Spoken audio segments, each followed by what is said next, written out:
O Procurador-Geral da República, Paulo Gonet, arquivou uma representação de parlamentares que pedia o afastamento do ministro Dias Toffoli do Supremo Tribunal Federal da relatoria do caso do Banco Master. O pedido foi apresentado por deputados do Novo e do PL, que alegaram possível impedimento ou suspeição de Dias Toffoli. Em novembro do ano passado, o ministro viajou para assistir à final da Libertadores no Peru, no mesmo voo particular que um advogado de defesa de um diretor do Banco Master. Ao arquivar o pedido, Paulo Gonet afirmou que não há providências a serem tomadas, pois o caso Master já está em análise no STF.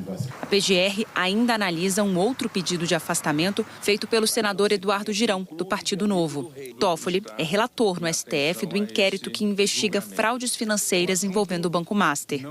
Os irmãos do ministro, José Carlos e José Eugênio, são responsáveis pela empresa Marit, que foi acionista do resort Itaiaiá, no Paraná. Hoje o jornal O Globo revelou que o jatinho que levou o ministro Dias Toffoli para assistir à final da Libertadores no Peru esteve no ano passado na região do resort. Foram pelo menos 2 datas que coincidiram com diárias de seguranças que atenderam ao Supremo. Ontem, o Globo mostrou que entre 2022 e 2025, o STF pagou ao todo 128 diárias às seguranças do Supremo em viagens para a região do resort. O custo foi de R$ 460 mil. Em geral, ministros do Supremo viajam acompanhados de segurança. É o que afirma a nota divulgada hoje pela Secretaria de Comunicação do STF. O texto diz que a segurança do Supremo Tribunal Federal tem por finalidade garantir a autonomia e a imparcialidade dos ministros, atuando nos termos da legislação vigente, e que os ministros do STF são alvos recorrentes de ameaças. Em 2021, por meio da empresa Marit, os irmãos de Toffoli venderam parte das cotas do resort por mais de R$ 3 milhões ao Fundo Arlim, controlado pela REAG, administradora de investimentos ligada ao Banco Master.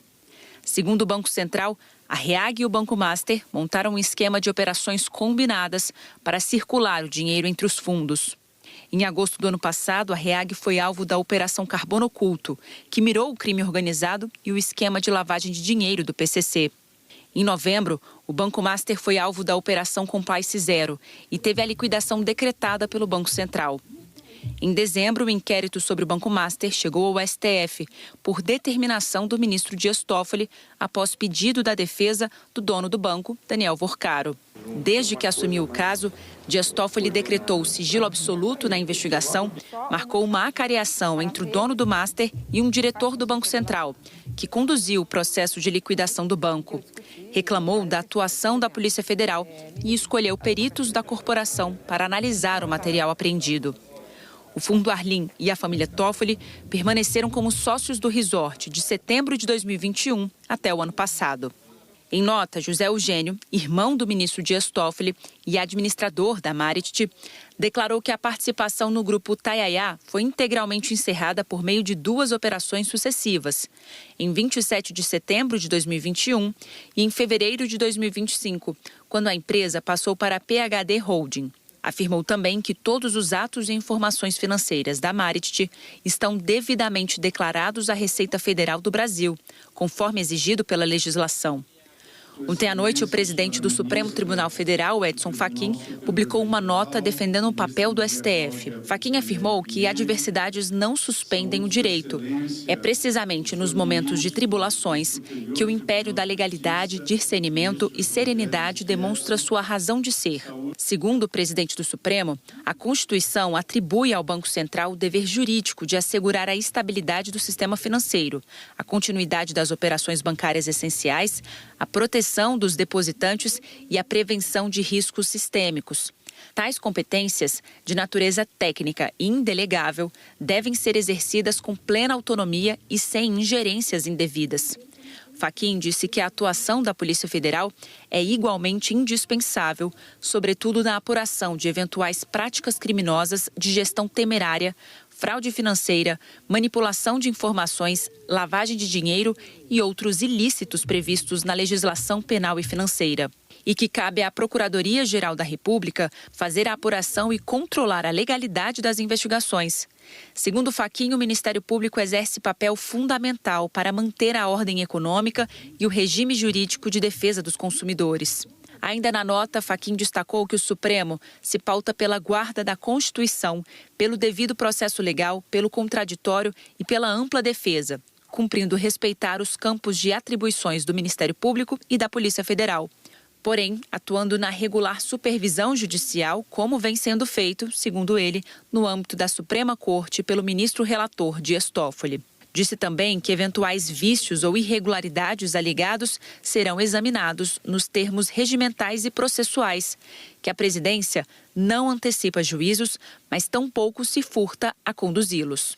O presidente do STF disse que é induvidoso que todos se submetem à lei, inclusive a própria Corte Constitucional. Nada obstante, é preciso afirmar com clareza: o Supremo Tribunal Federal não se curva a ameaças ou intimidações. Edson Fachin enfatizou que quem tenta desmoralizar o STF para corroer sua autoridade a fim de provocar o caos e a diluição institucional está atacando o próprio coração da democracia constitucional e do Estado de Direito. O Supremo age por mandato constitucional e nenhuma pressão política, corporativa ou midiática pode revogar esse papel. Ainda segundo Fachin, defender o STF é defender as regras do jogo democrático e evitar que a força bruta substitua o direito. A crítica é legítima e mesmo necessária. Não obstante, a história é implacável com aqueles que tentam destruir instituições para proteger interesses escusos ou projetos de poder. E o STF não permitirá que isso aconteça. Fachin finaliza dizendo que o Supremo fez muito no Brasil em defesa do Estado de Direito democrático. Fará ainda mais. Sim, todas as instituições podem e devem ser aperfeiçoadas, isso sempre, mas jamais destruídas. Quem almeja substituir a usada pedagogia da prudência pelo irresponsável primitivismo da pancada, errou de endereço. Transparência, ética, credibilidade e respeitabilidade faz bem ao Estado de Direito. Este deve ser compromisso de todos nós, democratas.